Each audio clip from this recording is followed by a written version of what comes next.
Pour l'acte 8 des Gilets jaunes, 400 personnes ont manifesté à Grenoble. Le but de cette marche, c'est de continuer à faire entendre les revendications, de montrer aussi une bonne image du mouvement et également de lutter contre la désinformation. J'en avais déjà parlé dans ma vidéo sur les fake news et les Gilets jaunes, il y a une très grosse rupture entre le mouvement et les médias. Je suis allé interroger Damien, qui est un gilet jaune grenoblois actif, sur la relation entre les médias et le mouvement. Toutes ces chaînes d'information ont choisi clairement leur camp en dénaturant le mouvement, en transmettant de mauvaises informations, en nous collant des étiquettes sur le dos qui ne nous correspondent absolument pas. Aujourd'hui, c'est le peuple qui est dehors. Le peuple, il est hétéroclite, ça veut dire que vous avez des travailleurs, vous avez des gens qui gagnent un peu leur vie, vous avez des gens qui gagnent moins bien leur vie, vous avez des gens qui ont du mal à finir leur fin de mois, vous avez des gens qui sont demandeurs d'emploi, vous avez des retraités qui ont envie de pouvoir vivre dignement de leur retraite.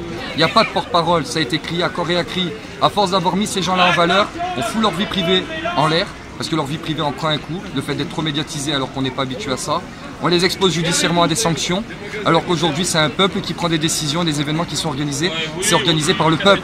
Tous les journalistes ne sont pas mis dans le même panier, ce sont surtout les chaînes d'information en direct et en continu, et surtout BFM qui cristallise toutes les tensions. Il y a aussi France 3, chaîne du service public, qui en prend pour son grade après quelques polémiques. Les Gilets jaunes grenoblois sont même allés manifester devant les locaux de France 3 Alpes pour protester, ils ont pu rencontrer le rédacteur en chef sans qu'il n'en ressorte grand chose de concluant apparemment. Aujourd'hui, France 3, entre guillemets, nous ont répondu qu'on n'était pas apte aujourd'hui à lui apprendre son métier, mais il n'a pas voulu nous l'expliquer.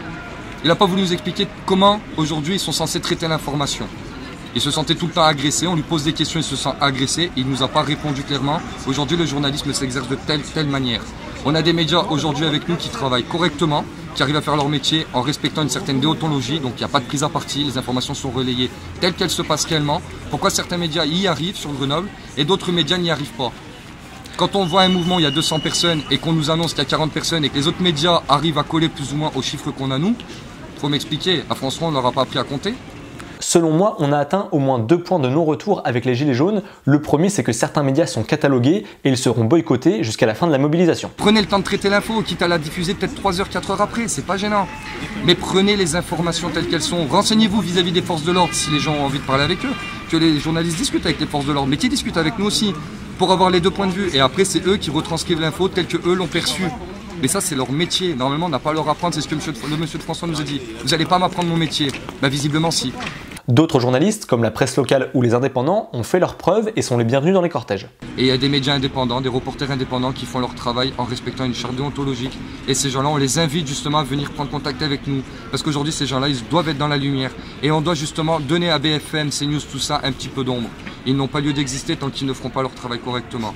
Et il faut que les médias indépendants et les petits reporters, ils prennent le dessus et ils disent « Hey les gars, je suis là, moi j'ai envie de vivre de mon travail, moi j'ai envie de faire mon travail, je veux respecter ma charte déontologique. » Et j'ai envie de montrer aujourd'hui que le journalisme, c'est pas ce que BFM vous montre. Le journalisme, c'est ce que moi j'ai appris, c'est les convictions que j'ai envie de faire vivre aujourd'hui.